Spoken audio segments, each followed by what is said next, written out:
शिव छठी कारी उमा गोर गे कोना ब्याह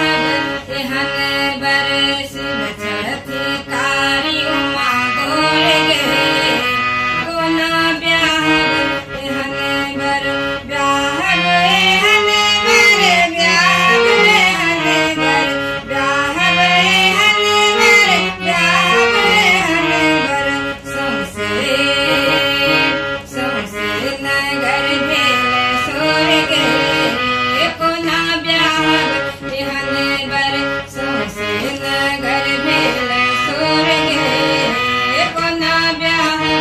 एहन बर शिव छठी कारी उमा गोर गे कोना ब्याह एहन बर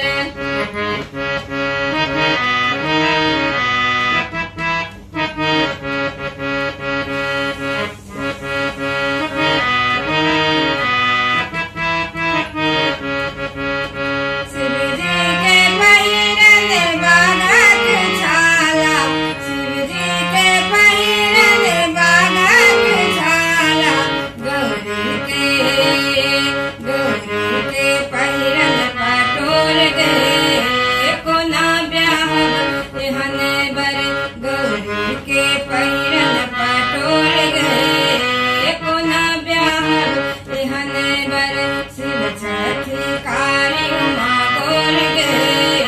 कोना ब्याह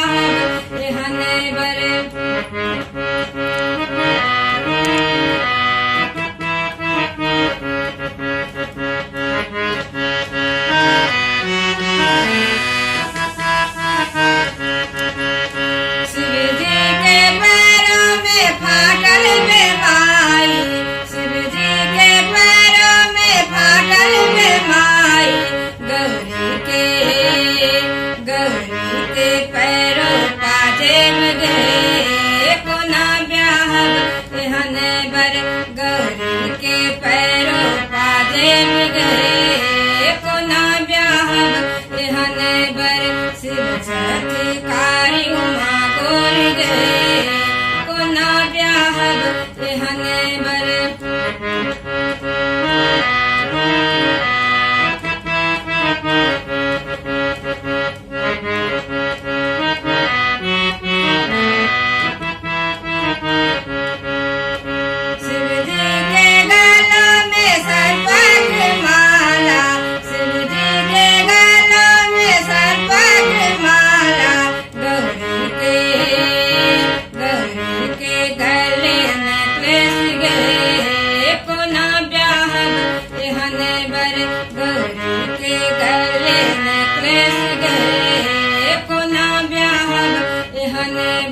शिव छठी